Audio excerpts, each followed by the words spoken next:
Boa noite, senhora, boa noite, senhor. Acabou mais uma semana, estamos aqui só nos últimos momentos dela, nesse começo de noite suave. Tivemos uma manhã de sol para fazer a alegria de minha amiga Helena, que está aqui em São Luís, veio ver a festa do Divino em Alcântara. E certamente amanhã estará abraçando meu querido e inestimável amigo Cláudio Farias, na nossa belíssima cidade de Alcântara, que sonha com melhores dias e teme piores dias. Alguns dizem que o porto em construção e o centro de lançamentos em reconstrução é uma faísca de uma vida melhor para os alcantarenses, para os maranhenses de maneira geral. Alguns quilombolas, algumas lideranças populares temem, e certamente tem por que temer, porque as experiências dos últimos 60 anos com os processos que envolvem terras no Maranhão, são motivos de se esquentar a cabeça. Que o diga Luiz Villanova, que o diga Manel da Conceição, que o digam os moradores de Santa Quitéria, de Chapadinha, de Mata Roma, de São Bernardo, toda a região do Baixo Parnaíba, com suas comunidades tradicionais, que tem visto a apropriação do agronegócio, trazendo dólares das commodities, trazendo esperança de trabalho, esperança que nem sempre é cumprida. Este mês de junho é o mês que nós esperamos que São João, Santo Antônio e São Pedro nos inundem com suas alegrias juninas, para que o nosso folclore refloresça, sendo a fênix maranhense e trazendo Mãe Catirina e Pai Francisco para alegrar os nossos corações, porque coragem não nos falta. Assim como não falta a 4 professores da UFMA, que diante da crise, esta palavra repetida à torto e à direito pelas pessoas que querem a melhora deste país, eles estão lá, pretendem assumir a reitoria da universidade e apresentar as suas ideias, as suas propostas para que a universidade siga em frente, porque é o nosso grande centro de geração de pensamento, é a Universidade Federal do Maranhão. Nós já recebemos aqui o professor Natalino Salgado, recebemos o professor Welbson Madeira e hoje temos o prazer de receber o professor Ridvan Nunes Fernandes. Professor, seja muito bem-vindo aos analistas. Obrigado, boa noite. Eu que agradeço o convite. Estou aqui à disposição para conversar sobre a nossa UFMA. E ao nosso lado hoje, Felipe Clã, nosso companheiro de cena. Felipe, desculpe por eu ter me excedido no tempo no começo do programa, então tenha a bondade de começar nossa conversa com o professor Ridvan. Que privilégio, muito obrigado. Eu e o professor estávamos encantados. Se possível, até tu devia continuar. Estava perfeito, um editorial. Obrigado, Felipe. Você sabe que o importante é abrir o programa com editorial. Professor, para começar, né, antes de falar de todo esse problema que nós temos na UFMA hoje, universidade é fábrica de comunista? Eu queria saber a sua opinião para nós começarmos a entender como é que pensa o professor e o candidato a reitor da Universidade Federal do Maranhão. Universidade é fábrica de conhecimento, né? De postura crítica, de pensamento diverso, de democracia e, obviamente, de conhecimento específico de cada área, né? Se dá comunista ou não comunista, isso aí é questão da liberdade individual de cada um, mas a universidade e a UFMA está preparada para produzir conhecimento de qualidade. Esse é o nosso propósito primeiro da Universidade Federal do Maranhão. A questão de ser comunista ou não ser comunista é questão postura individual, isso aí é liberdade de expressão e de comportamento que é próprio da universidade brasileira, qualquer universidade que se preza. Professor, o que foi que lhe motivou a postular este cargo que vai enfrentar uma dureza? Com certeza, mas eu conversando com um amigo outro dia, ele fez essa pergunta para mim assim: pai, você é corajoso, né? Eu estou utilizando a palavra coragem que você usou bem na sua introdução, né? Corajoso por dois motivos. Primeiro, por querer ser reitor no momento que a universidade pública não passa por um bom momento. Tem um equívoco aí colocado, posto, que a universidade está sob ataque como nunca, tem um ataque em todos os lados, né? Anos anteriores o ataque era mais ou menos só financeiro, agora o ataque é mais complexo, né? Tem mais outras vertentes, né? Além do financeiro, tem a questão do ataque à liberdade de expressão, à liberdade de cátedra, esse aspecto, inclusive até selecionando áreas que você deve aprender ou não deve aprender. Isso é uma interferência muito brutal na academia, que tem autonomia constitucional e um ambiente da construção do conhecimento que não pode ter essas amarras. Então, coragem para enfrentar esse momento difícil, né, da universidade. Então, e a outra coragem que o meu amigo reportou é o fato de eu ter que enfrentar agora na eleição, né, um grupo que está aí consolidado há algum tempo na universidade, não há pouco tempo, né, mas quase 30 anos, né, saído do mesmo ambiente que é a área da saúde. Esse grupo está consolidado e que parte para a eleição agora um pouco dividido, né? Aliás, dividido, que está tentando polarizar a eleição. E isso, obviamente, que cria uma grande dificuldade, por isso que o meu amigo reportou a questão da coragem. E eu e um conjunto de amigos, né, de todas, não só do meu centro, mas de outro centro, resolvemos que deveríamos enfrentar essa questão.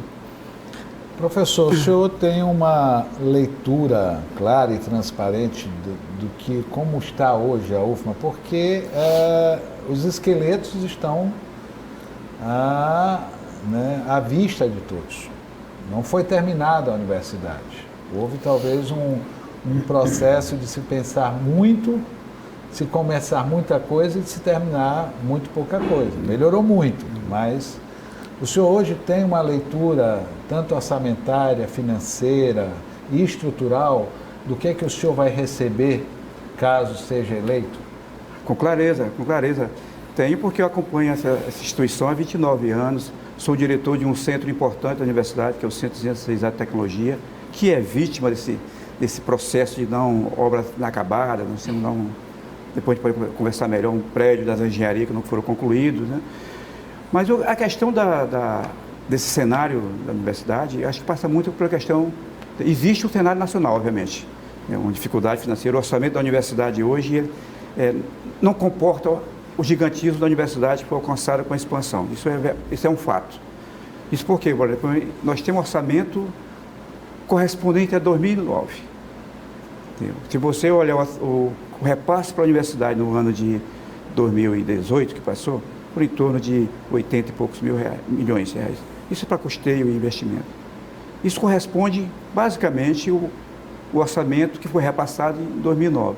Em 2009, a universidade não era multicamp, ou seja, estavam em construção os campos, né, que hoje estão no continente, chamado continente, no interior do estado. Então, veja que isso tem uma dificuldade financeira. É óbvio que isso existe, mas também a questão dos esqueletos que vocês fazem referência aí, eu acredito que a universidade cometeu um pecado na questão aproveitou mal a questão do reúne. Dimensionou muito, né, para algo que não era possível de ser, cabia naquele orçamento, imaginando que aquele cenário econômico perdurava por muito tempo, ou seria eterno. Então, isso significa que faltou o quê? planejamento. E eu acho que eu tenho razão nessa abordagem, porque você sabia que agora que foi criada a Pró-Reitoria de Planejamento, uma universidade do tamanho da Universidade do Maranhão não pode abdicar, né, de uma Pró-Reitoria de Planejamento. Isso é um fato. Isso, então, a Pró-Reitoria, o planejamento da universidade, era a cabeça de uma figura, do reitor, né? Então, seria impossível, né, um reitor planejar todas as ações da universidade. Então, foi fazendo a coisa, torta de caixa, vai aparecendo dinheiro, construir um prédio, construir outro. Né? Então, várias obras foram iniciadas e veio a crise de 2015, pegou chamado de calça curta, assim, quem não fez planejamento. Assim, então, tem uma origem disso aí também, não foi obra do acaso, não. O senhor acha que o REUNE foi uma imposição do governo federal para as universidades, professor? Outro dia eu vi essa análise de que o REUNE não foi debatido, que foi imposto. Tipo assim, se vocês não aceitarem, vai ter.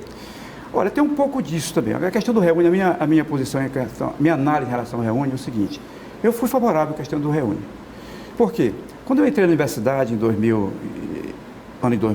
em janeiro de 2000, e militava no sindicato, no movimento docente, e a grande reivindicação que a gente tinha era justamente a expansão da universidade pública, recursos para a universidade para expandir, que era muito pequena a nossa UFPA, então isso é necessário para um Estado com indicadores econômicos sofríveis, como é o nosso, sociais sofríveis, como é o nosso. Então, a universidade pública era importante para a inserção dessa população mais pobre, né, de forma positiva. Então, a gente lutava, era a bandeira do movimento sindical na época. Eu militei esse movimento toda a década de 90 até ir fazer doutorado. Então, quando eu retornei, né, quando veio o governo Lula, que resolveu aportar recursos para a universidade, veio através do REUNE. Obviamente que veio com uma imposição, eu não entendo isso. Mas só que no caso da universidade, as outras universidades tinham planejamento de expansão, faltava recurso. A nossa UFPA não tinha planejamento de expansão. Então, quando o recurso veio com essa imposição, o que foi que aconteceu? Olha, vamos fazer o projeto e a torta de caixa, a gente não vai perder esse dinheiro. Então, saiu campos espalhados, aí, às vezes não bem geograficamente, não bem escolhido, os cursos não bem dimensionados. E aí, essa que, na minha avaliação, foi o problema do REUNE para a universidade. Ela não estava preparada porque ela não tinha planejamento para receber o REUNE. Foi a minha análise sobre a questão do REUNE. Entendi. A gente faz uma paradinha e volta em seguida com o professor Ridvan. Voltamos com os analistas desta terça-feira, com o auxílio luxuoso do Felipe Clã. Conversamos com o professor Ridvan Fernandes, um dos candidatos à reitoria da Universidade Federal do Maranhão.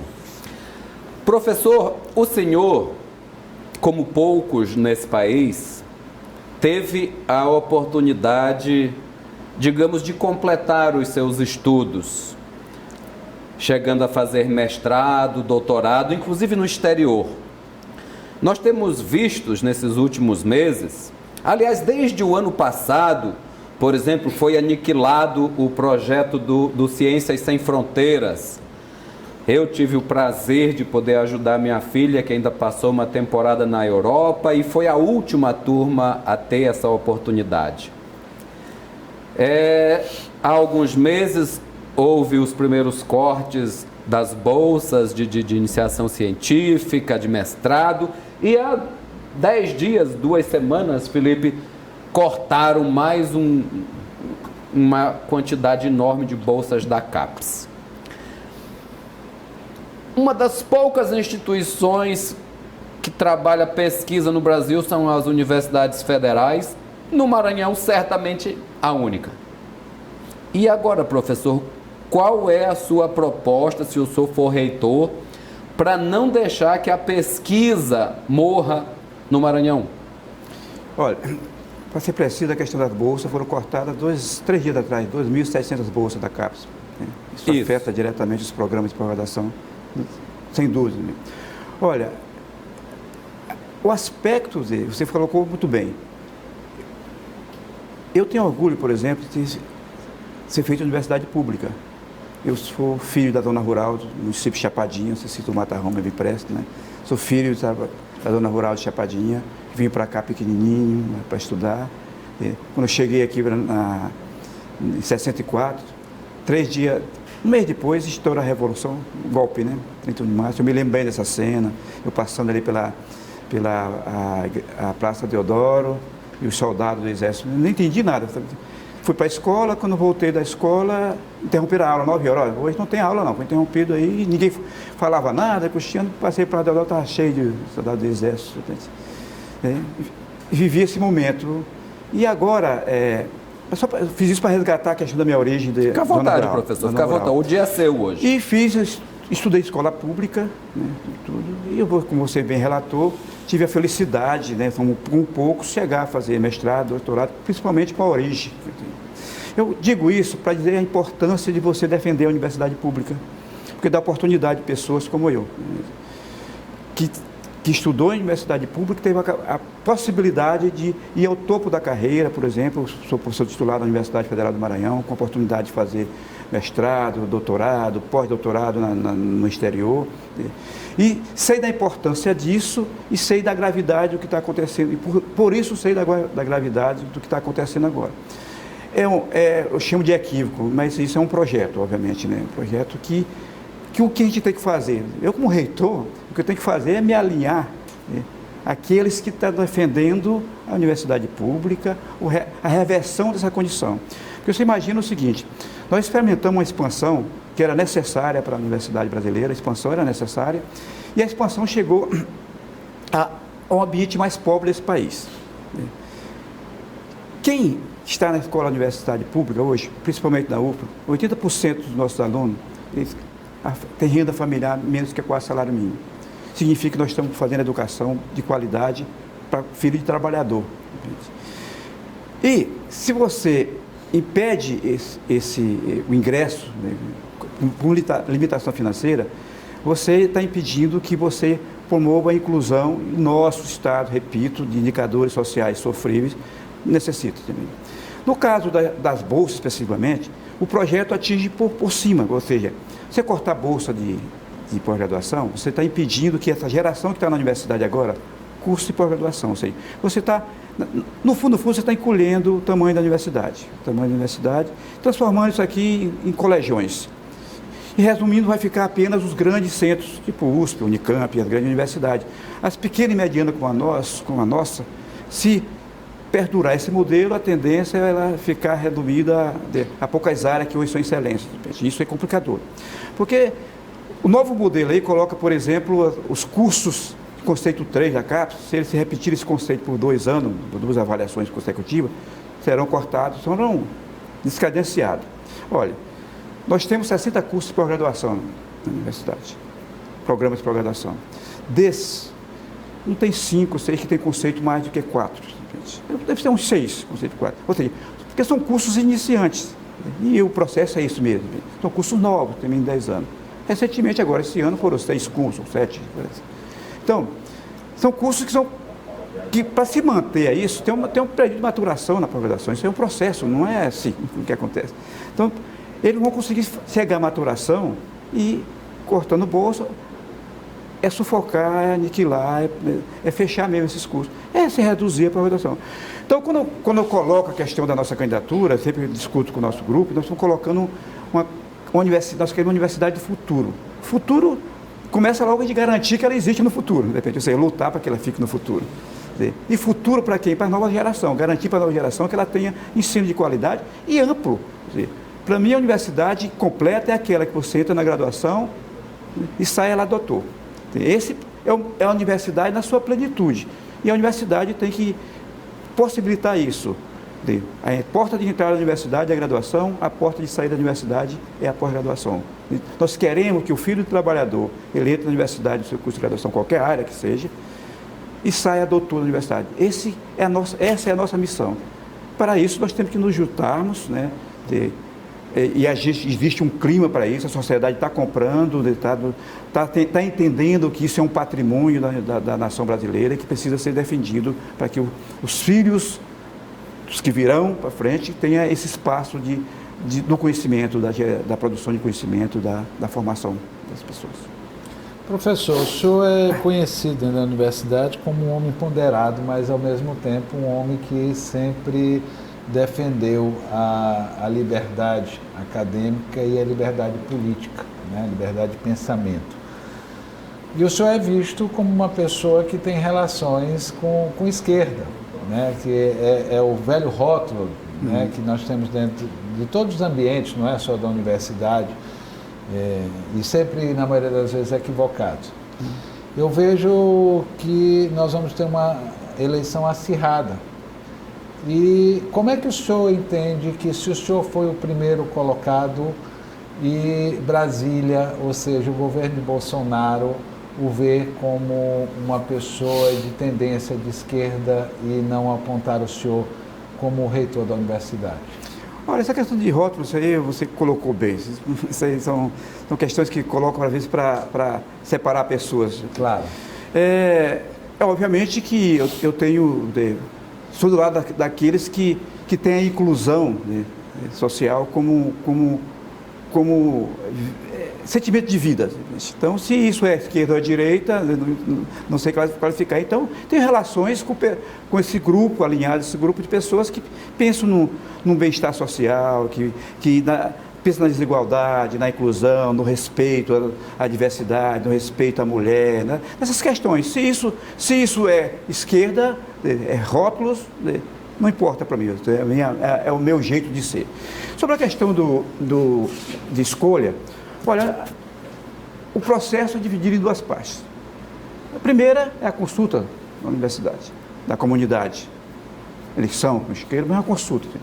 Nós estamos vivendo esse primeiro momento.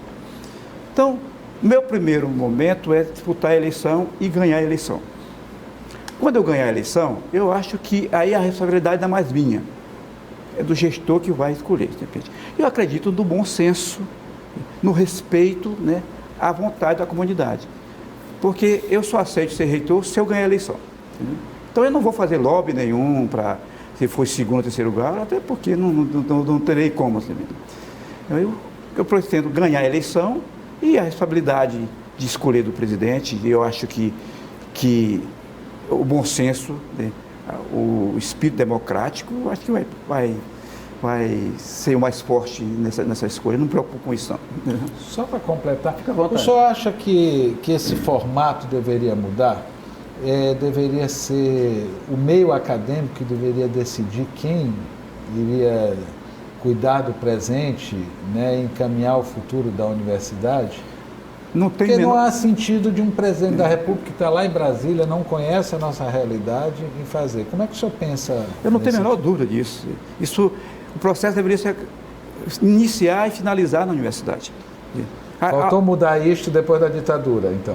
Faltou mudar isso. Porque a autonomia universitária é direito constitucional, está na Constituição. Então, se a autonomia tem que ser ampla, né, verdadeira, na totalidade. Então, a comunidade reúne, escolhe a que mais conhece, como você também colocou, conhece o ambiente, escolhe o seu representante, a pessoa que vai dirigir, e acaba ali. Isso é uma distorção, eu concordo com você.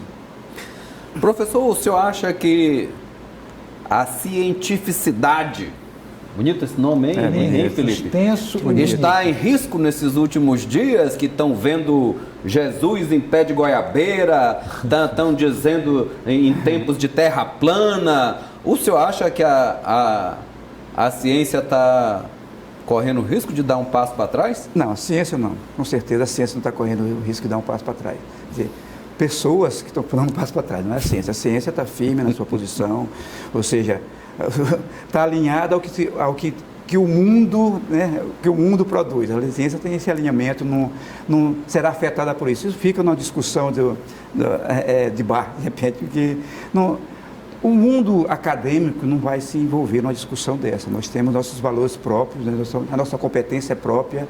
O que nós devemos fazer é produzir ciência de qualidade, porque o país precisa de ciência de qualidade.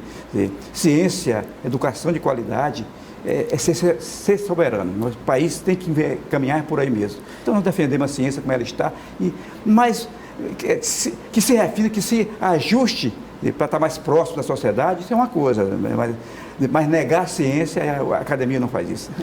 Professor, então eu queria saber o que o senhor... Por exemplo, lá na Alemanha, quando o pau quebra lá, o Habermas se levanta do alto de seus 90 e tantos anos e taca pau num artigo lá para apaziguar as coisas. Exato. Até outro dia o Bauman, que embora polonês, morava nos Estados Unidos, se levantava e fazia um artigo também lá nos 80 anos, faleceu há pouco tempo. E no Brasil é o Olavo de Carvalho. E é isso que eu falo, professor. Mas eu acho... Diabo é isso. No mundo da academia, o autor que você citou aí, ele não é conhecido. Então, eu me recuso a discutir o Olavo de Carvalho. Bom, com essa do Olavo de Carvalho, a gente dá uma paradinha e volta já para concluir nosso trabalho. Os analistas e a sequência da nossa roda de conversas com os candidatos a reitor da Universidade Federal do Maranhão.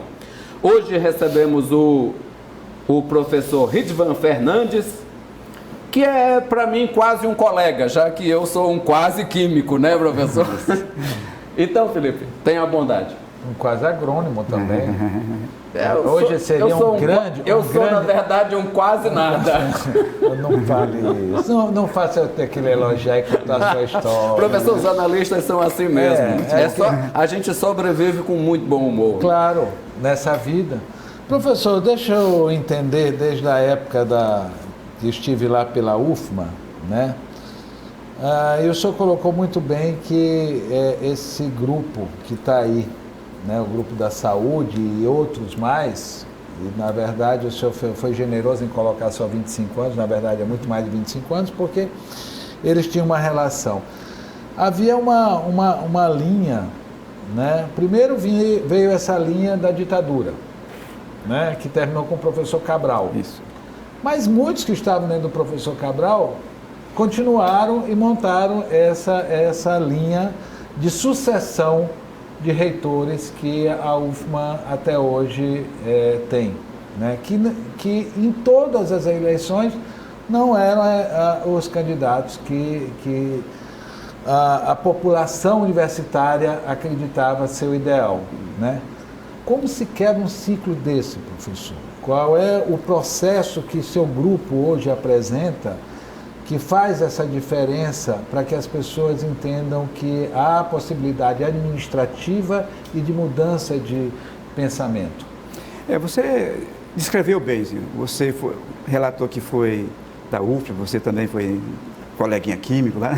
Passei 10 anos lá, entre as duas graduações, pós-graduação. Eu também sou filho acadêmico da universidade, sou filho acadêmico no ambiente do Cabral Marx, que você relatou bem, e você escreveu muito bem a questão da construção desse grupo de poder, que não alterou nada, até hoje é o mesmo núcleo de poder. O que acontece é o seguinte, o quadro dessa eleição desse ano, a nossa avaliação é que é diferente. E há a possibilidade de ganharmos a eleição. Eu explico por quê. O grupo que está no comando da universidade há 30 anos, ele parte para a eleição dividida. Tem um líder, né, tem um líder que está disputando a eleição, e o discípulo dele, que também eu chamo de discípulo rebelde, que disputa a eleição protegido pela gestão, então um candidato à gestão, mas é o mesmo no grupo de poder. Então, tirando isso, tem um campo, né, que está insatisfeito com isso, obviamente, que quer dar uma interrupção da sequência, né, não dar sequência a esse grupo. E daí nasce a nossa candidatura, né?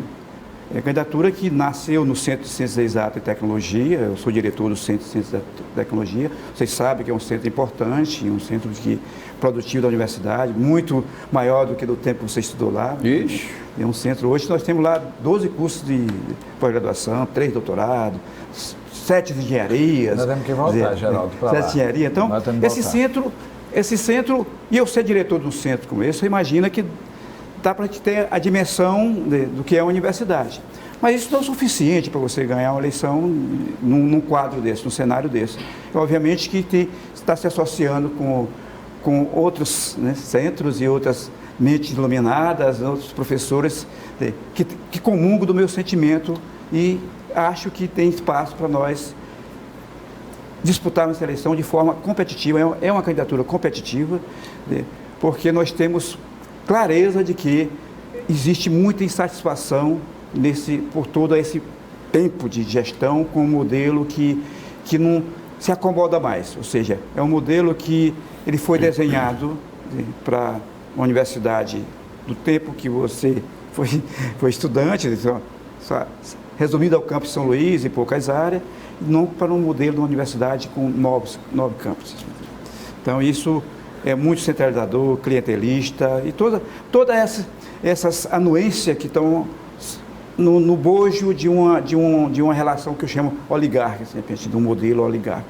Então, nós temos condições, né, e estamos preparados para disputar a eleição de forma competitiva e virei aqui da entrevista como ganhei a eleição. Isso é uma promessa, hein, professor? Vou anotar. Promessa. Eu só queria acrescentar, Felipe, primeiro na sua pergunta, depois na resposta do professor. Ontem eu estava lendo um artigo da historiadora e socióloga Lilian Schwartz. Ela acabou de lançar um livro onde ela define muito bem essa questão da mistura entre o público e o privado, do público chegando para recorrer ao privado quando é o caso e continua sendo o caso. Ela volta lá para o nosso passado escravagista para demonstrar essas questões das diferenças abismais que nós temos no Brasil, e isso se reflete, professor, desculpa o meu prolegômeno, mas é porque é uma coisa com a qual que me incomoda até hoje como escritor, como jornalista, é essa questão da desigualdade no Brasil e do nosso processo de formação e da continuação de um processo que nunca muda. É o tradicional ruim. Chega aquele momento em que diz assim, precisamos mudar tudo para que continue tudo do mesmo jeito. A República foi assim, quando acabou com o Império para virar República, no Maranhão principalmente, continuou os mesmos mandatários que continuaram, enfim. O que acontece? Nós temos na formação brasileira, na nossa República, os estados, e dentro dos estados nós temos instituições que compõem a inteligência, digamos assim, do nosso povo, e que é o centro de produção científica, de produção financeira, de produção cultural, cada um fazendo a sua parte. A universidade é um centro importantíssimo disso, principalmente a federal, que tem a tríplice função, né, da pesquisa, ensino, pesquisa e extensão, de colocar na comunidade pessoas que vão trabalhar para o engrandecimento da comunidade. Nós temos agora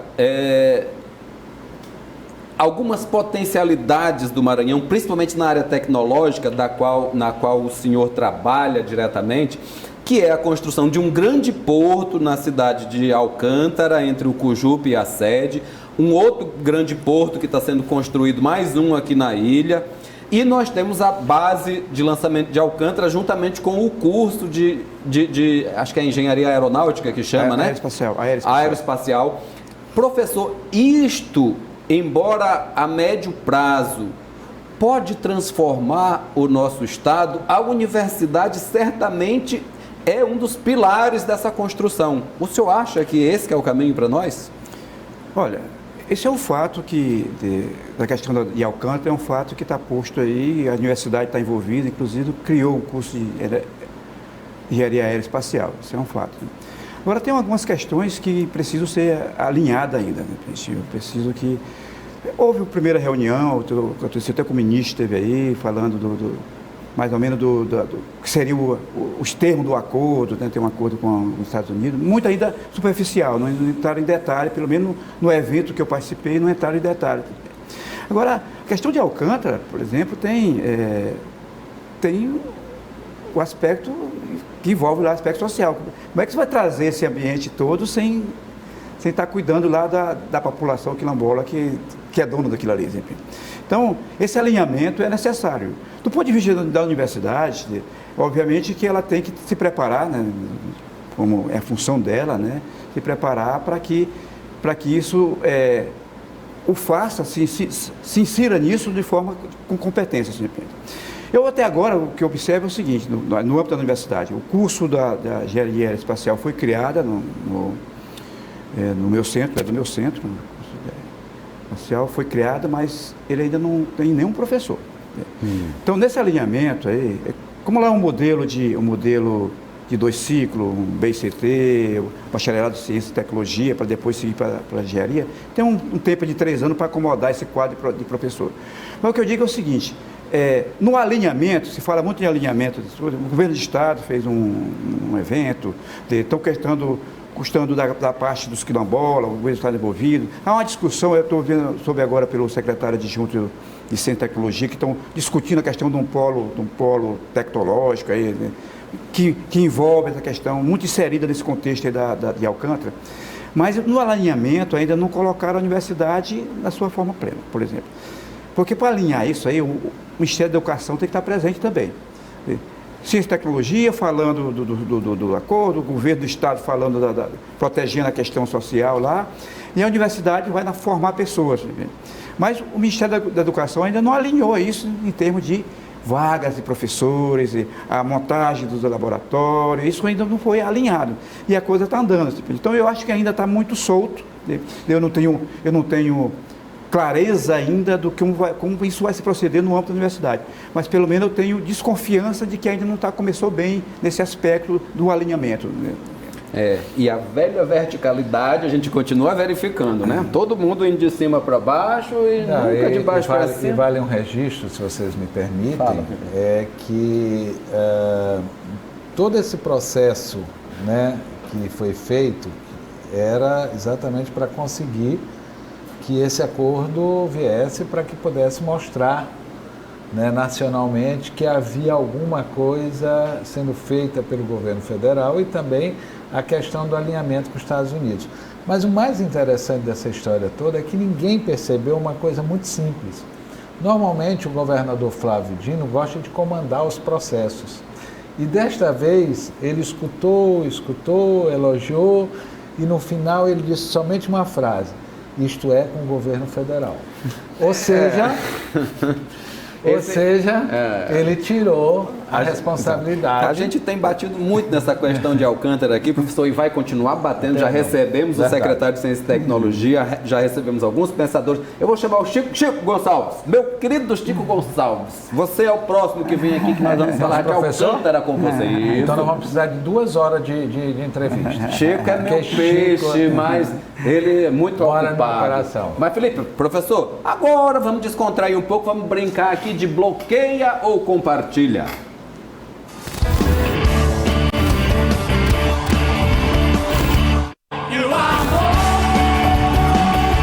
Pois é, professor, até os analistas são influenciados pelas redes sociais. Mas é uma brincadeira boa. Tô percebendo. Vou colocar aqui umas pessoinhas aqui para o senhor ver o que o senhor acha delas. Bota o primeiro aí, meu querido. Meu Deus do céu! Mas não mudou até agora a fotografia dele? Mas essa é ótima, mas, pelo amor de Deus! O senhor bloqueia ou compartilha aí o ministro Abraham Feintraub? Bloqueio, sim. É mesmo? Ele está equivocado, a questão no pensar da universidade, da educação pública, assim, tem que bloquear, né? Com certeza, né? O que será que o professor Saulo Pinto diria deste colega economista dele, né? Vamos perguntar um dia desse. Segundo nome. E aí, ó, e o secretário estadual de Educação, Felipe Camarão, o senhor bloqueia ou compartilha? Compartilho. Tá indo bem ele, na sua visão de professor, 30 anos de carreira? Ele está exercendo um papel político importante para o governo, na composição do governo, e não está comprometendo a questão pelo menos garantindo aí a infraestrutura funcionando da educação. Não dá para bloquear, não. Certo. É parecido com uma resposta que deram aqui outro dia, Felipe, que pelo menos ele não fez nada ruim.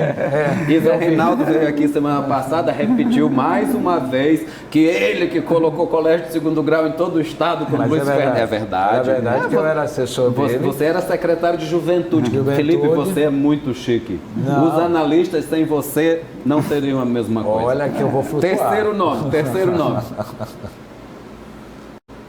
Opa! E essa foto aí, Felipe, o que tu achou? Genial. Esse aí foi secretário da Educação também, professor. Fernando Haddad, o seu bloqueio ou compartilha esse? Compartilhe.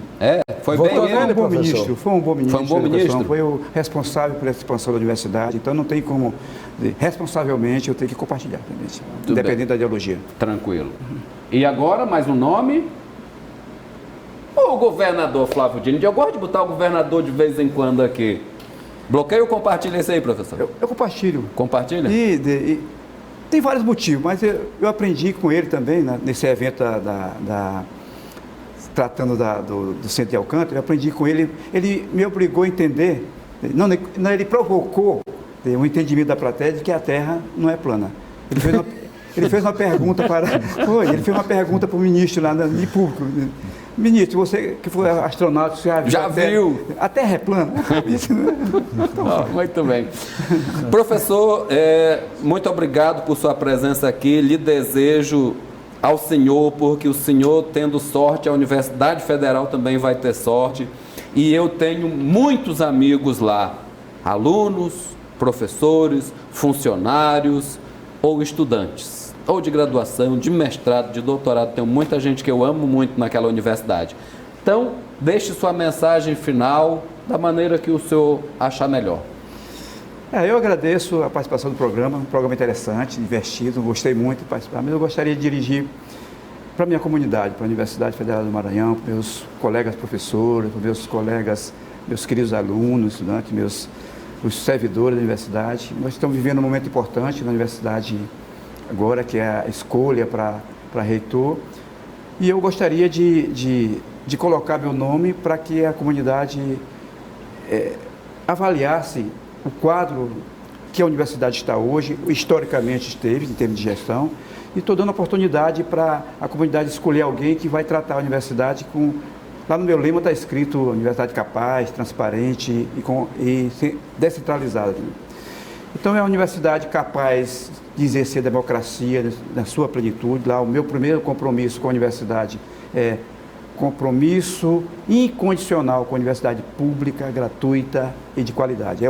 No meu plano está escrito lá, o primeiro item do meu plano. Ela disse, uma universidade capaz de ser liberdade de expressão, uma universidade capaz de liberdade de cátedra, uma universidade capaz de respeitar o diverso, o diferente, uma universidade capaz de respeitar a mulher na sua condição plena, a universidade capaz de promover ensino de qualidade de todos os níveis, uma universidade capaz de incluir com qualidade, uma universidade capaz de inserir os campos do continente no corpo total da universidade. Muito obrigado. Obrigado, professor. Obrigado, Felipe. Obrigado. E é tão bom a gente ver uma pessoa capaz. Parabéns, professor. Muito obrigado. E obrigado a vocês também. E hora dessa, Nelson Rodrigues está recebendo no céu o Serguei. Vai, Tricolor. Vai lá. E a você, até segunda.